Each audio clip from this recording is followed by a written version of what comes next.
नमस्कार, आप देख रहे हैं बेस तक। मैं हूं रजत देवगन। एक और दिन बहुत बेहतरीन गुजरा इंडियन मार्केट्स के लिए। जी हां, जोरदार तेजी इंडियन मार्केट्स में आज के सत्र में भी दर्ज हुई है और संकेत कहीं ना कहीं यूएस मार्केट से पहले ही मिल गए थे।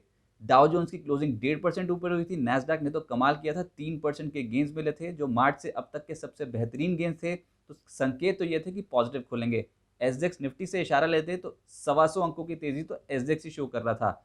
तेजी की उम्मीद थी, लेकिन 17,300 के लेवल के ऊपर ही ओपन हो गए। 17,315 के लेवल पे ओपन हुए और उसके बाद आरबीआई की क्रेडिट पॉलिसी आनी थी 10 बजे के आसपास। तो कहीं ना कहीं एक बहुत बड़ा इवेंट लाइंड अप था। हो सकता था कि गेंस जो है पिछले सेशन के और आज के सरेंडर कर देते, लेकिन आज के सत्र में तो गेंस और बढ़ गए। आरबीआई ने स्टेटस क्यू मेंटेन किया, यानी कि ब्याज दरों में कोई भी छेड़छाड़ नहीं की। और आप ये देखिए, ट्रेडर्स ने जो पकड़ बनानी शुरू की उसके बाद 17,484 ये आज के दिन का हाई साबित हुआ। 17,500 के लेवल के बहुत करीब पहुंच गए थे और क्लोजिंग 17,469 के लेवल पे हुई है, यानी कि 293 अंकों का उछाल आज के सत्र में निफ्टी पे। कल भी 264 अंकों का उछाल था, आज 293 अंकों का उछाल है। निफ्टी बैंक 666 अंक बढ़ता हुआ नजर आया। सेंसेक्स में 1,000 पॉइंट से ज्यादा ही मिल गए एक सिंगल ट्रेडिंग सेशन में। ऊपर से इंडिया विक्स यानी कि वोलेटिलिटी कम हुई है, कूल ऑफ हो रही है पिछले कुछ दिनों में, और आज भी लगभग 6.5% इंडिया विक्स घटा है। 17.26 ये लेवल है क्लोजिंग का आज इंडिया विक्स का। सभी सेक्टर्स हरे निशान में थे। एडवांस डिक्लाइंस पिक्चर्स बहुत बेहतर थी। 45 ऐसे शेयर्स जो हरे निशान में क्लोज हुए निफ्टी के, और मात्र 5 ऐसे शेयर्स जहां पर लाल निशान की क्लोजिंग होती हुई नजर आई। एनएससी में हर एक शेयर जो गिर रहा था उसके मुकाबले 3 शेयर से ज्यादा चढ़ रहे थे। और अगर एफएनओ मार्केट देखें तो 90% शेयर जो है वो हरे निशान में बंद होते हुए नजर आए हैं। तो स्ट्रेंथ थी मार्केट्स पे आज। टॉप 5 कॉन्ट्रीब्यूटर्स जिसमें पहले पायदान पे था आज बजाज फाइनेंस। आज बजाज ट्विंस में बहुत अच्छी खरीदारी हुई है, फाइनेंस और फिनसर्व दोनों में ही। बजाज फाइनेंस लगभग 29-30 अंकों का कॉन्ट्रीब्यूशन निफ्टी की बढ़त में कर गया। इन्फोसिस 28 अंकों से ज्यादा का कॉन्ट्रीब्यूशन इसकी तरफ से। रिलायंस इंडस्ट्री, जहां पर खबर ये थी कि Abu Dhabi chemical derivative company RSC के साथ करार किया है, उसका सीधे तौर पर इंपैक्ट था। 25 पॉइंट्स का कॉन्ट्रीब्यूशन रिलायंस की तरफ से।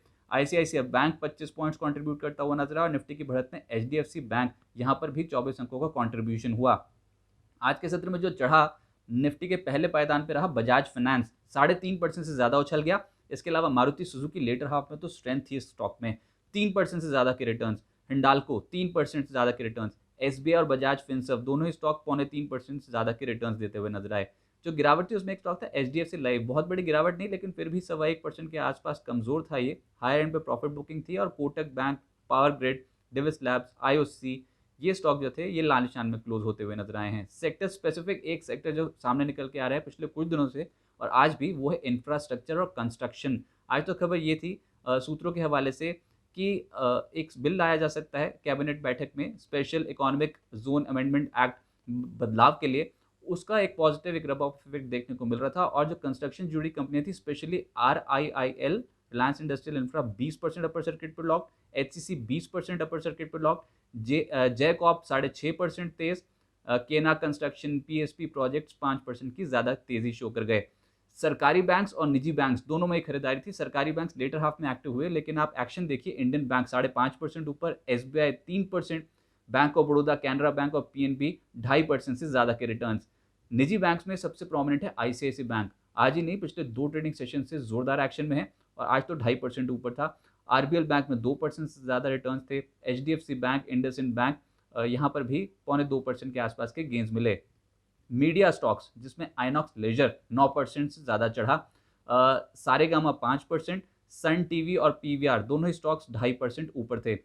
ऑटो स्टॉक्स, इसमें एक स्टॉक बालकृष्ण इंडस्ट्रीज, जिसमें हमने वॉल्यूम्स आते देखे आज के सत्र में, लगभग 3.5% तेज था। भारत फोर्ज में 3.5% की तेजी बनी। मारुति सुजुकी, जैसे मैंने बताया, बाजार बंद होते होते स्टॉक में एक्शन जोरदार बना और 3% ऊपर आ गया ये स्टॉक। अशोक लेलैंड और टाटा मोटर्स दोनों ही स्टॉक 2.5% से 3% के आसपास के गेंस दिखा गए। आईटी इंडेक्स में खरीदारी थी। नैस्डैक तेज था तो उम्मीद तो थी कि आज आईटी भी तेज होगा। उसमें आज स्टॉक निकला माइंडट्री, जिसमें 4.5% के रिटर्न बने। Emphasis, L&T technology services, Infosys और HCL टेक्नोलॉजीज, यहाँ पर भी लगभग 2% से 2.5% के रिटर्न। मेटल्स, खैर ये तो पूरा हफ्ता ही मेटल्स का साबित हो रहा है अब। और आज बारी निकल के आई मेटल्स में। वेल्सपन कॉप की 7.5% ऊपर, रत्नामनी मेटल्स 4% तेज, JSPL हिंडाल्को 3 से 4% तेज, और हिंद जिंक और टाटा स्टील यहाँ पर भी 2 से 2.5% के रिटर्न्स मिले। फार्मा स्टॉक्स एक्शन में आए और इसमें एक सरप्राइज निकला, बायोकॉन जिसमें 6% के रिटर्न्स मिले। दूसरा था ग्रैन्यूल्स जिसमें 5% के रिटर्न्स थे। ऑरबिंदो फार्मा, ल्यूपिन, कैडिला 3% से 4% उछले आज के सत्र में। मोस्ट एक्टिव स्टॉक्स टर्नओवर के लिहाज से आईसीआईसीआई बैंक साबित हुआ 2513 करोड़। एक और नाम सामने आया वो था नायका का, जिसमें 1787 करोड़ का कारोबार था। एचडीएफसी बैंक और बजाज फाइनेंस दोनों ही स्टॉक स्ट्रॉन्ग थे। एचडीएफसी बैंक 1181 करोड़ और बजाज फाइनेंस में 1023 करोड़ का कारोबार आज के सत्र में दर्ज हुआ। एफएनओ गेनर्स यानी कि वायदा कारोबार से जुड़ी कंपनियां जो टॉप मोस्ट आज के सत्र में रिटर्न्स देके गए, उसमें बायोकॉन 6% से ज़्यादा उछला। डेल्टा कॉप यानी कि अनलॉक थीम प्ले कर रही थी, डेल्टा कॉप में आज के सत्र में 5% के रिटर्न्स बने। एमसीएक्स लगभग 5% उछला। ग्रैन्यूल्स और माइंट्री 4 से 5% उछले वायदा कारोबार पे। अब ऐसी मार्केट्स में जहां पर इंडेक्स में तो रिटर्न बन ही गए हों, एफआईएस के इंडेक्स के आंकड़े ठीक थे कल के सत्र में। अब देखना होगा आज कैसे आंकड़े आए हैं। अब आप मिड कैप कैटेगरी से जुड़े शेयर्स हैं, उनमें आप कहीं ना कहीं नजर रखें, और आज के सत्र में भी मिड कैप फिर से आउट परफॉर्म करते हुए नजर आ रहे हैं। कुछ ऐसी चुनिंदा कंपनियां जो आज के सत्र में कमाल कर गई, उसमें था मयूर यूनिकोटर्स 16% ऊपर। इसके अलावा आईएफसीआई 15% से ज़्यादा के रिटर्न। जिंदल पॉली 9.5% ऊपर। लाओपाला, सीक्वेंट साइंटिफिक दोनों ही स्टॉक्स तेज थे, लगभग 9%। किरी इंडस्ट्रीज, वैभव ग्लोबल 8.5% से ज़्यादा उछला। इसके अलावा टेक्समैको रेल और वेल्सपन कॉप यहाँ पर भी 7.5% से 8% के return. Balaji amines, Minda industries 6.5% ऊपर थे। गति ये स्टॉक 6% ऊपर, और इनफैक्ट बीएससी जो नए लेवल छू ही रहा है, बीएससी लिमिटेड, तो आज भी 5.5% का उछाल स्टॉक में देखने को मिला। कोल्टे पाटिल एक और स्टॉक जहां पर 5% से ज़्यादा के रिटर्न मिले। तेज है मार्केट तो फिर 52 हफ्ते के उच्चतम स्तर पे भी सूची निकलेगी, जिसमें बजाज होल्डिंग्स का नाम आया। ये स्टॉक 52 हफ्ते के उच्चतम स्तर पे। Polyplex, La Opala, Welspun corp, BSC limited और तनला प्लेटफॉर्म्स, ये कुछ ऐसे स्टॉक्स थे जो 52 हफ्ते का उच्चतम स्तर छू गए। प्राइमरी मार्केट में भी एक्टिविटी अब बहुत स्ट्रांग है, जिसमें रेड गेन ट्रेवल्स, ये आईपीओ कल बंद होने जा रहा है, हालांकि अभी 74% सब्सक्राइब हुआ है, देखते हैं कल कितना सब्सक्रिप्शन आंकड़ा निकल के आता है। श्रीराम प्रॉपर्टीज 600 करोड़ का आईपीओ आज खुला, 86% ऑलरेडी सब्सक्राइब हो चुका है। सीई इन्फो सिस्टम्स यानी कि मैप माई इंडिया का आईपीओ कल खुल रहा है, जिसमें 1040 करोड़ रुपए जुटाने की योजना है। कल से लेकर 13 दिसंबर तक ये आईपीओ खुला रहेगा। अब आगे के ट्रिगर्स और बाजार कैसा रह सकता है, देखिए 17,469 की क्लोजिंग है। क्लोजिंग तो बहुत बेहतर हो गई, लेकिन पिछले 2 ट्रेडिंग सेशन में दमदार एक्शन में है इंडियन मार्केट्स, और वो तब जब एफआईएस के कैश मार्केट के खरीदारी आंकड़े आ नहीं रहे हैं।